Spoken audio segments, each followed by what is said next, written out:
अस्सलामुअलैकुम दोस्तों, मैं हूं राव कमर रिजवान और आप देख रहे हैं मेरा यूट्यूब चैनल।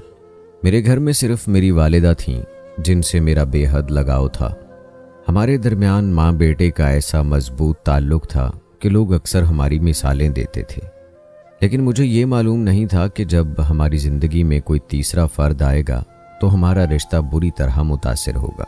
और वो तीसरा शख्स कोई और नहीं बल्कि मेरी होने वाली शरीके हयात थी।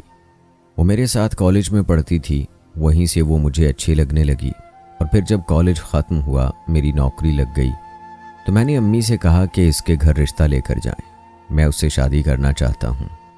उसका नाम हुस्ना था। मैं बहुत खुश था कि वक्त पे ही मैंने सब कुछ कर लिया, यानी कि मैंने अपनी पढ़ाई मुकम्मल कर ली, मेरी नौकरी भी लग गई और अब अपनी पसंद की लड़की के घर रिश्ता भेज रहा था। पर जब अम्मी से कहा कि रिश्ता ले जाएं तो उन्होंने कहा कि बेटा, मैंने तो तुम्हारे लिए अपनी बहन की बेटी सालेहा को पसंद कर रखा था। मुझे सालेहा बिल्कुल भी अच्छी नहीं लगती थी। वो एक नॉर्मल सी लड़की थी। उसने बस मैट्रिक किया हुआ था, लेकिन कुरान हिफ्ज़ किया हुआ था, हाफिज़ा थी, बच्चों को घर में कुरान पाक पढ़ाती थी, खाना अच्छा बनाती थी, घर अच्छा संभालती थी। अम्मी को वो अच्छी लगी होगी क्योंकि अम्मी को अपनी बहू में यही सारी खूबियाँ चाहिए थीं। लेकिन मुझे सिर्फ ऐसी औरत नहीं चाहिए थी जो घर संभाले। मैं अपनी बीवी के साथ मिलके अपने मुस्तकबिल को बनाना चाहता था।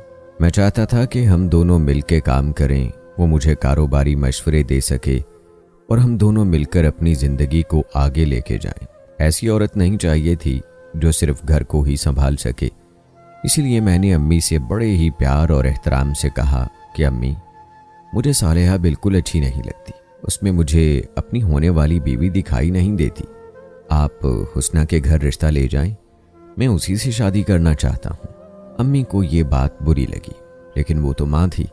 उसने कहा कि जो तेरी खुशी है बेटा, वही मेरी खुशी है, तो फिक्र नहीं कर, हम जल्द ही वहाँ रिश्ता लेकर जाएंगे।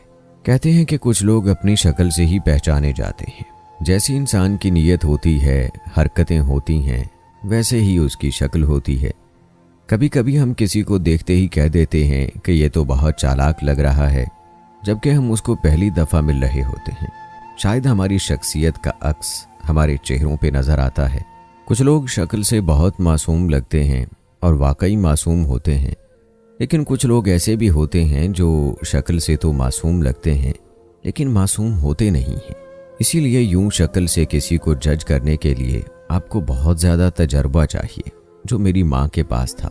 जब उन्होंने हुस्ना को देखा तो वो पहली नज़र में ही समझ गई थी कि ये आम लड़की नहीं है, ये एक ज़िद्दी लड़की है जो अपने माँ बाप को भी तिगनी का नाच नचा के बैठी है। वह जब पास आकर बैठी तो उसकी माँ से एक गलती हो गई। उन्होंने उसके दुपट्टे पे गलती से पाँव रख दिया तो उसका दुपट्टा सर से उतर गया और थोड़ा सा फट भी गया। उसने अपनी माँ से कहा कि अम्मी, देख के तो चला करें, क्या हो गया आपको? वो अचानक से गुस्से से बोली। मैंने उसकी तरफ देखा, मेरा मतलब था कि ज़रा रिलैक्स हो जाओ। वो खामोश हो गई क्योंकि हम दोनों तो पहले से ही एक दूसरे को जानते थे। मेरी माँ ने शायद उसकी इसी बात की वजह से उसे जज कर लिया और वापस आके कहा कि मैं इसके साथ तेरी शादी नहीं करवाना चाहती। जो लड़की सबके सामने अपनी माँ से ऊंची आवाज़ में बोल सकती है, वो कल को तेरे साथ क्या करेगी और मेरे साथ क्या करेगी? लेकिन अब मुझे गुस्सा आ गया क्योंकि बात मेरी होने वाली बीवी की थी और इंसान की हमसफ़र उसकी दुखती रग होती है और मैं तो उसको कब से अपनी हमसफ़र मान चुका था। मैं उसी से शादी करना चाहता था। मैंने अम्मी को कहा कि अम्मी, अब आप भी तो रिवायती माँओं की तरह सोच रही हैं कि चालाक लड़की लेके आऊँगी तो बेटे को अपने साथ लगा लेगी। अम्मी, क्या हो गया आपको? मैं तो इसी से शादी करना चाहता हूँ। मेरी माँ ने कहा कि मुझे तेरी कसम है कि मैंने एक पल को भी ऐसा नहीं सोचा और बात सिर्फ मेरी अपनी नहीं है। माँ कभी खुदगर्ज नहीं होती, बात तेरी है। वो कल को तुझे जलील करेगी, तंग करेगी, तुझे फिर टेंशन में देख के मुझे ही मसला होगा ना। मैंने कहा कि अम्मी, यूं किसी को पहले से जज नहीं करना चाहिए। हमें क्या पता कौन कैसा है, अब बस मेरा उधर ही रिश्ता करवा दें। इन लोगों को कोई मसला नहीं है, एक आपकी हाँ का सवाल है, बस आप हाँ कर दें।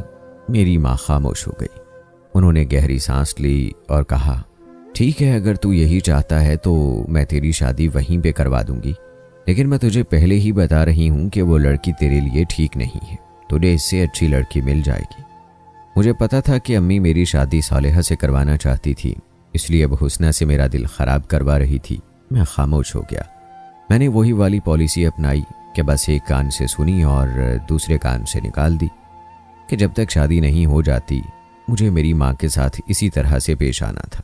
उनकी हाँ में हाँ मिलानी थी और जो कह रही थी मैं मानता जा रहा था, क्योंकि उन्होंने मेरी बात मान ली थी कि लड़की मेरी पसंद की थी और बाकी सारी बातें मैं उनकी मान लेता तो इससे कोई फ़र्क नहीं पड़ता।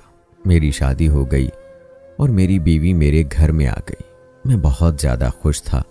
मेरे बाबा बाहर के मुल्क में होते थे, वो मेरी शादी में नहीं आ सके, लेकिन उन्होंने वहाँ से अपनी दुआएं भेजी और मुझे वीडियो कॉल भी की। उन्होंने कहा कि बस मेरा एक आधा साल बाकी है, उसके बाद मैं आ जाऊँगा। मैंने कहा कि अच्छी बात है, क्योंकि अब मैं अपनी बीवी के साथ मसरूफ़ रहने वाला था तो मेरी माँ को अकेलापन तो महसूस होना ही था। लेकिन एक साल का वक्त था, उसके बाद सब कुछ नॉर्मल हो जाता। लेकिन हुस्ना ने पहले ही दिन घर में तमाशा डाल दिया। मुझे इस बात की तवक्को बिल्कुल भी नहीं थी। सुबह हुई तो उसने कहा कि ये क्या नाश्ता बना के रखा है। मैं ऐसे नाश्ते नहीं करती, अगर मैं ऐसे नाश्ते करने लगी तो मैं तो मोटी भैंस बन जाऊंगी। मेरे लिए कोई हल्का फुल्का नाश्ता ला दो। मैं जाकर उसके लिए ब्रेड जैम ले आया और मैंने उसे प्यार से एक बात समझाई। मैंने कहा कि देखो मेरी बात सुनो, दो तरीके होते हैं, एक ये कि खाना बना है उसको खा लीजिए और दूसरा ये कि ये खाना पड़ा है उसको ठूंस लो। तुम पहली बात ऐसे करती हो जैसे आखिरी बात कर रही हो, जरा प्यार से बोला करो। तुम आराम से कहोगी तब भी मैं तुम्हारी बात मान लूंगा। मैंने उसे बहुत प्यार से समझाया था। मर्द का यही तरीका होता है कि वो पहले औरत को प्यार से समझाया करे, और अगर औरत अकल और समझ वाली हो तो वो समझ जाती है, अगर छोटे दिमाग वाली हो तो वो इस बात को भी तनकीद समझती है। मैंने उसे आराम से मिसाल देकर समझाया, लेकिन उसके साथ मेरा झगड़ा हो गया। अब मेरा भी मूड ख़राब हो गया। मुझे तो मेरी माँ की बातें पहले दिन ही सच लगने लगीं, लेकिन शाम हुई तो मेरी बीवी ने मुझे खुद ही मना लिया और मेरे साथ बहुत अच्छा वक्त गुजारा। हम लोग अपनी शादी के शुरू के दिनों को बहुत एंजॉय कर रहे थे। वक्त इसी तरह गुजरने लगा जब एक दिन मेरी बीवी ने कहा कि इस घर को छोड़ देते हैं, ये घर पुराना हो गया है। घर तो ये वाकई पुराना था, लेकिन बहुत मजबूत था। उस ज़माने का घर बना हुआ था जो बहुत मजबूती से घरों को बनाया जाता था। ये घर मेरे बाबा ने ख़रीदा था। यूँ समझ लें कि उसकी तामीर बिल्कुल ही पुरानी तर्ज की थी। ऊंचे ऊंचे छत, लाल कलर के फर्श और रंगीले शीशों से सजी हुई खिड़कियाँ। उसने कहा कि मुझे इस तरह के घर में नहीं रहना, मुझे ऐसे घर में रहना है जहाँ हैंडल वाले दरवाजे हों, लकड़ी के दरवाजे, साफ सुथरी दीवारें, टाइलों वाले बाथरूम। उसने मेरे दिमाग में ये बात डाल दी कि हमें घर बदल लेना चाहिए। मैंने अपनी माँ से बात की तो उन्होंने कहा कि बेटा ये घर बहुत अच्छा है, मजबूत है, इसमें तो 50 साल तक भी लोग रह लें तो ये कभी टूटेगा नहीं। तुम्हारे दादा ने बनवाया था, एक एक ईंट उन्होंने अपनी निगरानी में रखवाई थी और इसकी बुनियादें इतनी मजबूत हैं जैसे किसी पुल को बनाने से पहले बुनियाद बनाई जाती है, वैसे इस घर की बुनियाद बनाई गई थी। उसके बाद दीवारें खड़ी की गई थी। मैंने कहा कि अम्मी घर पुराना भी तो हो गया और आजकल कौन ऐसे घरों में रहता है। गौसल खाना अलग बना हुआ है, बाथरूम अलग बना हुआ है, इतना बड़ा किचन है। इतने बड़े किचन की तो ज़रूरत भी नहीं होती। और ये खुले खुले ग्राउंड, इनका हमने क्या करना है? यहाँ पर इंसान क्या कर लेगा? इससे अच्छा कि कमरे बड़े बड़े हों। बस मैं कोई घर देख लेता हूँ और इस घर को बेचने के बारे में सोचता हूँ। मैंने अपने वाले साहब से बात कर ली। उन्होंने कहा कि बेटा हमारे बाद सब कुछ तुम्हारा ही है, लेकिन तुम्हारी माँ की इस घर के साथ यादें जुड़ी हुई हैं, थोड़ा इस बारे में सोचो। मैंने कहा कि बाबा नया घर होगा तो नए घर में भी नई यादें जुड़ जाएंगी। मेरे बाबा ने मुझे इजाज़त दे दी। मेरी माँ ने मुझे रोका, लेकिन मैंने उनकी बात नहीं मानी। पर जो घर मैंने पसंद किया था और जो मेरी बीवी को भी पसंद आ गया था, वो घर बहुत ज़्यादा महंगा था। बात ऐसी बन गई थी कि हमें साथ ये घर भी देना पड़ता और साथ मज़ीद पैसे भी देने थे। मैंने फ़िलहाल पुराना घर दे के वो नया घर ख़रीद लिया और कहा कि बाकी पैसे बाद में दे देंगे। यानी कि हमने उनसे 3 महीने का वक्त मांगा। रकम बहुत पड़ी थी, पर मुझे उम्मीद थी कि मुझे मेरे ऑफिस से कर्ज मिल जाएगा। नए घर में आके मेरी बीवी बहुत खुश थी और मेरी माँ हमेशा पुराने घर की बातें करती रहती थी उनको वो घर बहुत याद आता था क्योंकि वो उसी घर में रुखसत होके आई थी। मैं भी उसी घर में पैदा हुआ था। मेरी एक बहन उसी घर में फौत हो गई थी। वहाँ उनकी ज़िंदगी की अच्छी बुरी सारी यादें बसी हुई थीं। और फिर जब हमें महीने बाद ये पता चला कि उस घर को तोड़ के वहाँ पे फैक्ट्री बनाई जा रही है तो मेरी अम्मी को बहुत दुख हुआ, क्योंकि वो घर कमर्शियल जगह पे था और फैक्ट्री वाले ने ख़रीदा था। उसने कहा था कि बहुत बड़ी जगह है, मैं यहाँ पर गोली टाफियों की फैक्ट्री बना लूँगा। अम्मी ने सोचा था कि कभी भूले भटके घर को देखने चले जाएंगे, लेकिन अब तो उन्होंने पूरा घर ही मलिया मेट कर देना था और नए सिरे से फैक्ट्री बन जानी थी। पहले मैंने अपनी पसंद की शादी कर ली, फिर मैंने अपनी बीवी के कहने पर घर बेच दिया और अब नए घर में नए तौर तरीके आ रहे थे। मेरी बीवी ने घर में सब कुछ बदल दिया था। जो घी हम खाते थे अब वो कह रही थी कि इसकी जगह ऑयल खाएंगे। जिस चक्की का आटा खाते थे वो छोड़ के बाजारी आटा खाने लगे। घर में जो चीज़ जिस तरह से बनती थी वो सब कुछ उसने बदल दिया था। मेरी माँ को ये बदलाव अच्छा नहीं लग रहा था। वो आजकल बीमार रहने लगी थी, लेकिन मैं उनकी ज़्यादा देखभाल नहीं कर पाता था क्योंकि मुझे अभी बहुत बड़ी रकम अदा करनी थी। नहीं तो 3 महीने बाद ये घर हमसे वापस भी लिया जा सकता था।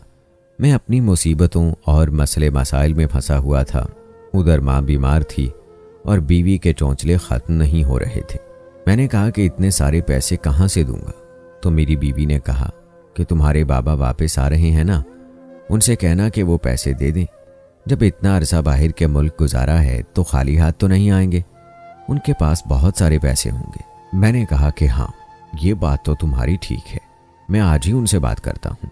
मैंने बाबा से बात कर ली। बाबा ने कहा कि सारे तो नहीं, लेकिन आधी अमाउंट है मेरे पास, यानी कि 40 लाख रुपए। अगर तुम कहते हो तो मैं तुम्हें भेज देता हूँ, लेकिन बेटा मेरे पास सिर्फ यही है, क्योंकि मैंने भी अपने बहन भाइयों की शादियाँ की, तुम्हारी पढ़ाई में बहुत पैसे लगाए, घर को भी चलाया, मैं ज़्यादा पैसे नहीं बचा पाया। और ये तो यूं समझो कि अगर मैं 20 साल से वहाँ रह रहा हूँ तो 20 साल से थोड़ी ना पैसे जमा कर रहा हूँगा। वक्त के साथ पैसे कहाँ बचते हैं। मैंने कहा कि बाबा आप ये पैसे भेज दें, मुझे इनकी ज़रूरत है। उन्होंने वो पैसे मुझे भेज दिए और मैंने मकान मालिक को देकर उससे 2 महीने का वक्त और मांग लिया। मेरी थोड़ी सी टेंशन ख़त्म हो गई। लेकिन मेरी अम्मी ने मुझे कहा कि बेटा तुझे अपने बाप से पैसे नहीं लेने चाहिए थे, सारी ज़िंदगी उसने तेरे लिए सब कुछ किया है, अब तुझे खुद ही सब कुछ करना चाहिए था। मैंने कहा कि बेटा बाप से पैसे नहीं लेगा तो और किससे लेगा? अम्मी ने कहा कि जो तेरी मर्जी। मैंने कहा कि अम्मी मैंने आज तक आप लोगों के सामने कभी कोई नाफरमानी नहीं की, ऊंची आवाज़ में बात नहीं की, आपको मुझसे शिकायत नहीं होनी चाहिए। मेरी माँ खामोश हो गई। उसने कहा कि तू ठीक कह रहा है, लेकिन एक आखिरी ख्वाहिश है, उसके ऊपर थोड़ा सोच ले। मैंने कहा कि कौन सी ख्वाहिश?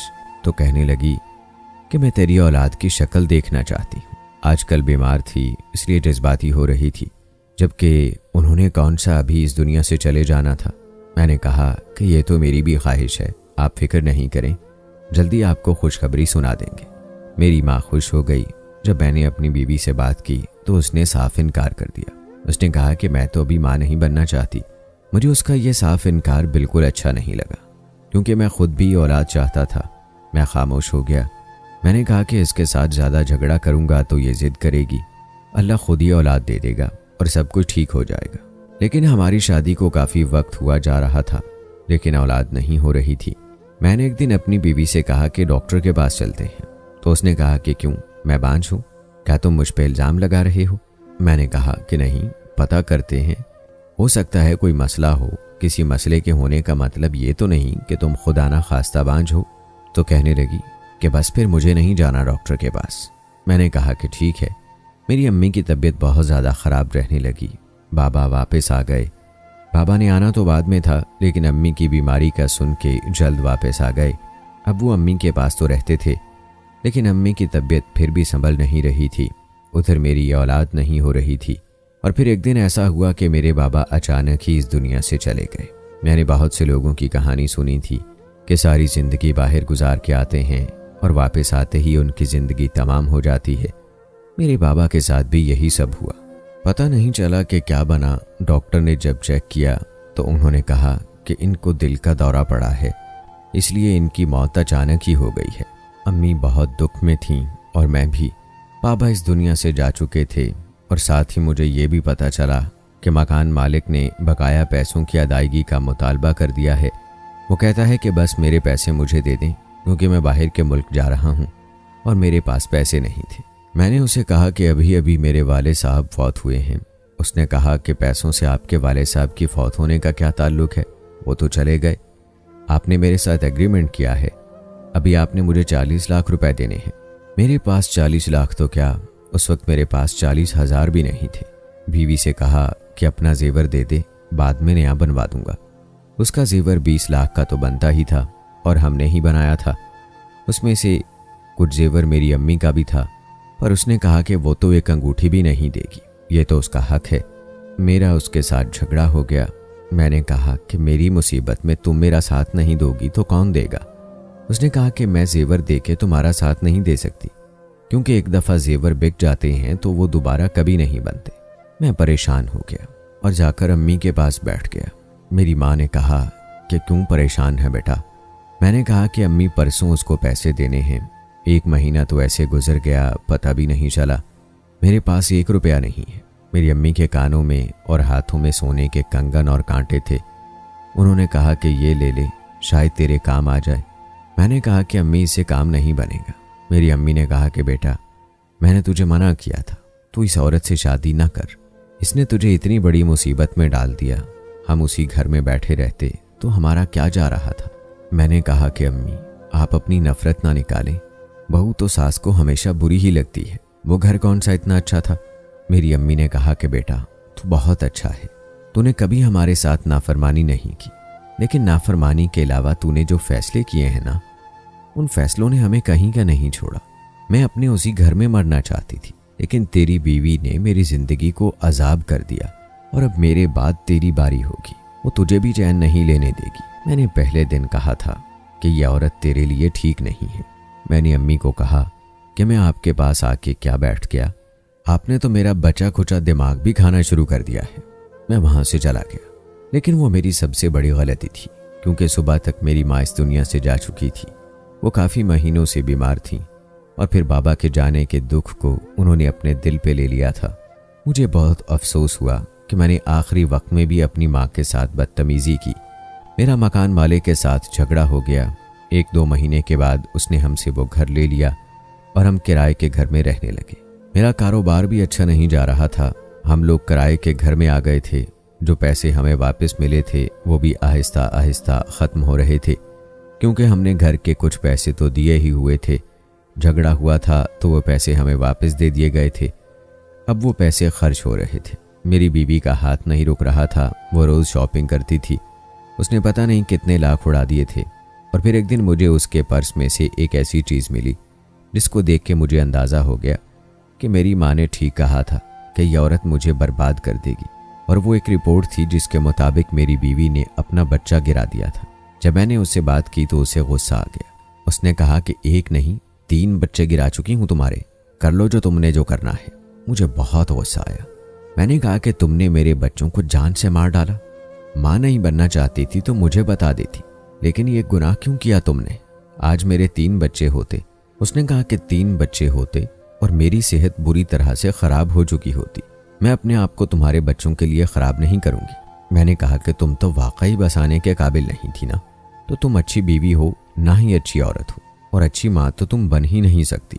वो मुझसे नाराज़ होकर चली गई। मुझे लगा कि वापस आ जाएगी, लेकिन उसने मुझ पे खुला का केस कर दिया। मेरी ज़िंदगी के एक गलत फैसले ने मेरा सब कुछ ख़त्म कर दिया। मुझे वो वक्त अभी भी याद आता है जब मैं अपने घर में सुकून से रहता था। मेरी माँ मेरे लिए अच्छे अच्छे खाने बनाती थी। मैं अपनी हर बात उससे करता था। मेरे बाबा भी मेरा साथ देते थे, लेकिन मेरा बाप भी दुनिया में ना रहा। मेरी माँ भी मुझसे नाराज़ होकर चली गई। और मेरी बीवी ने मेरे साथ क्या किया। जब हम कहते हैं कि बड़ों को क्या पता, उन्होंने तो अपनी ज़िंदगी गुजार ली है, अभी हमारी ज़िंदगी के फैसले करने चले हैं, तो ये हमारी बहुत बड़ी गलती होती है। क्योंकि तजर्बा बोलता है।